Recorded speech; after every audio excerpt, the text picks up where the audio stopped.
I'm sure many of you have heard of the nursery rhyme, The Muffin Man, an innocent song about a sweet man that delivers muffins that lived on Drury Lane.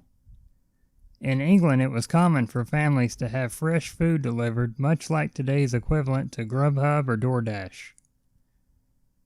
Frederick Thomas Linwood, known as the Muffin Man, would playfully tie a string to a muffin and lure kids out of their homes and into his bakery, where he would torture them and kill them. Not what you were expecting, huh?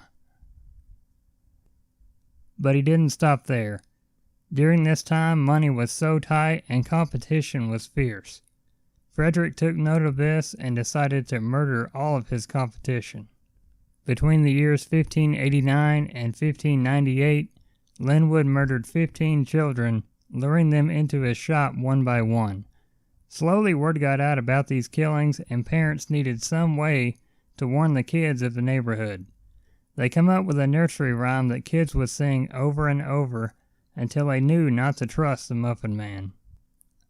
Next time you hear this sweet song, remember who the Muffin Man really was: a cold-blooded killer. You may have heard of the nursery rhyme Ring Around the Rosie, but as time has progressed, its true meaning of death has been lost. That is, until now. Stuff your pockets full of posy, because this is the true origins of Ring Around the Rosie. Our story starts in England in 1665. The Great Plague is raging, causing mass chaos. Bites from infected fleas are spreading deadly bacteria by the thousands, causing a rosy red-colored ring around the skin. Once you had this, you knew your time was limited. At this time, plague doctors thought sweet-smelling flowers or posies would help ward off the infectious disease, so they would often stuff their beaks and shower the infected with posies. It was also very common to walk around with a pocket full of posies to help ward off the disease. So many bodies were laying in the streets they had to burn them quickly as to not get the disease themselves. Since the story is so old, not much is known as to why kids would sing the song, but oftentimes the song has been changed and substitutes ashes, ashes with green grass, yellow grass, or red bird, yellow bird. Who knew such a sweet song could have such a sinister and dark meaning? The Three Little Pigs, a story with morals teaching you to build a strong foundation in life.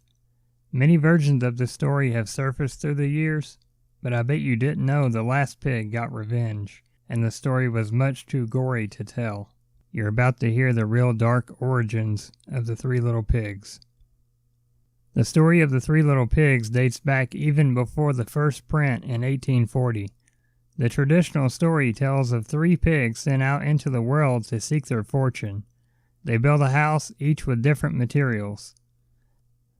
The first pig builds a house out of straw, and the big bad wolf blows the house down and eats the little pig inside. You might not have heard that part of the story either, as the story has become softer through the years. The second pig builds a house out of sticks and gets the same treatment as the first. But the third pig builds a house out of something much stronger, bricks. But here's where the story changes from what you've heard. The pig convinces the wolf to meet him on the chimney. The pig then boils a pot of water in the chimney, where the wolf falls down and is burned alive. Then the last pig gets a delicious treat and gets revenge for his fellow pigs. I guess the real moral of the story here is revenge is a dish best served piping hot. Before Fergie came out with the hit song London Bridge, you may have heard of the classic nursery rhyme London Bridge is falling down, but there's one thing you might not know, and that's the bridge the story is referring to might just have human remains in it. Today we're going to take a look at the dark and twisted origins of London Bridge is falling down. Now you might think that the nursery rhyme could mean something as simple as a bridge falling down due to old age, and that's one plausible theory. In 1633, the old London Bridge was damaged by a fire and was not repaired. This actually managed to help during the Great Fire of London in 1666. The bridge acted as a barrier preventing fire from reaching South London. But here's where the story takes a twisted turn. During the construction of the bridge, it was believed that structures such as buildings and bridges were more sturdy and stable if human remains were stuffed inside. It is thought that prisoners were placed in an enclosed space with no exit until they met their fate. Unfortunately, once that fate was met, they were stuffed inside the bridge during its construction. Next time you hear this song, you will know the dark secrets hidden within its lyrics. Jack and Jill might be the most popular nursery rhyme of all time, but what appears to be a harmless tale has a much darker meaning beneath those lyrics. This is the true origins of Jack and Jill. Like many nursery rhymes, there is typically a historic tale hidden beneath the lyrics. Jack and Jill is no different. Although the exact story might not be set in stone, some would say the story of King Louis XVI and Marie Antoinette is a good place to start. King Louis XVI was the last king of France just before the fall of the monarchy. He was beheaded or lost his crown, and Marie Antoinette, or Jill, died shortly after or came tumbling down. Another possible meaning would be the story of a young couple named Jack and Jill that lived in Somerset. One day Jack traveled up a large hill to fetch water, and a boulder was dislodged at a nearby quarry. The boulder struck Jack, killing him instantly. Once Jill found out, she was completely heartbroken and died shortly after. Most around her believed that it was from a broken heart.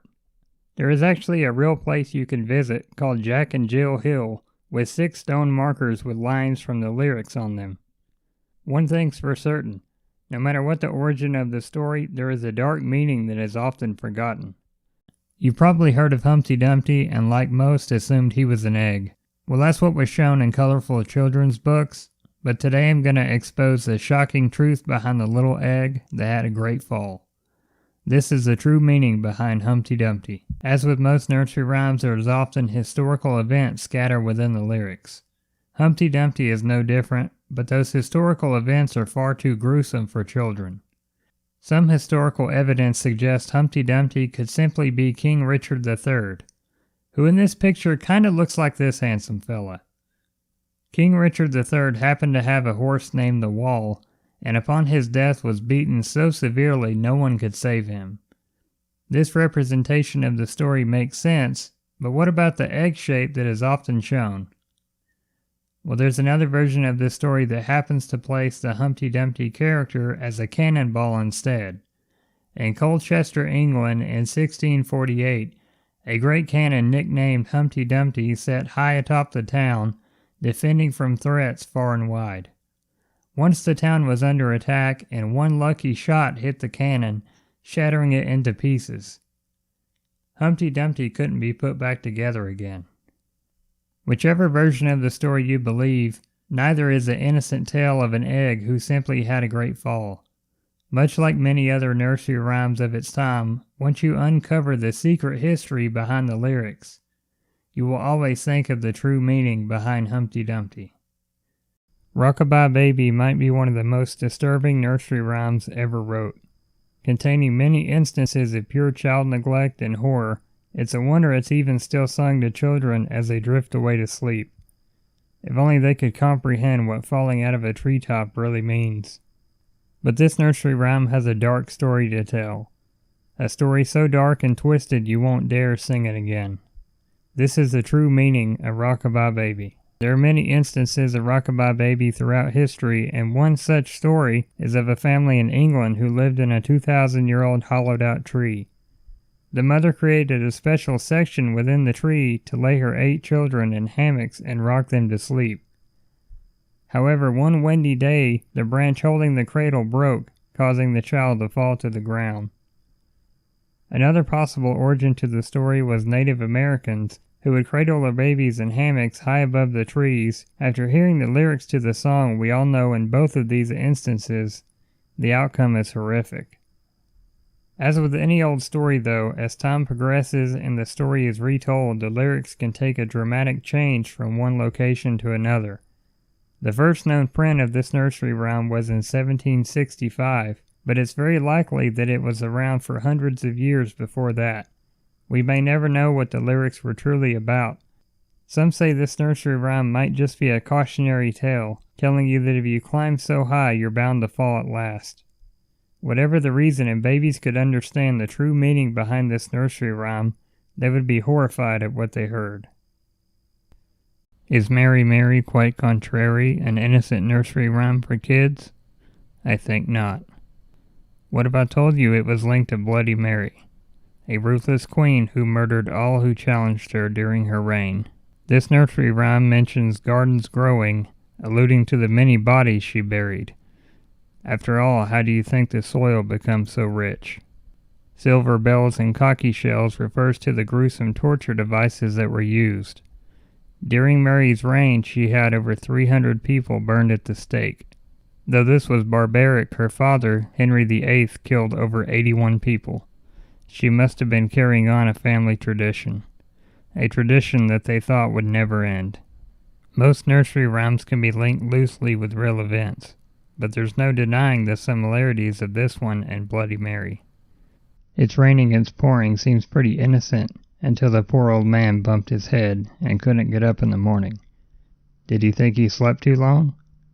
There are countless stories of people bumping their head and having severe bleeding to the brain, causing headaches, slurred speech, nausea, vomiting, and of course, death.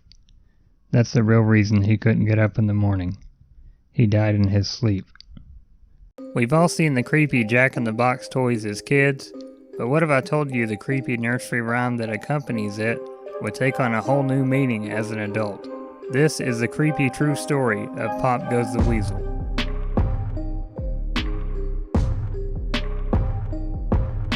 By the late 1800s, Pop Goes the Weasel was actually a dance song, but historians believe the lyrics may have originated as early as 1600.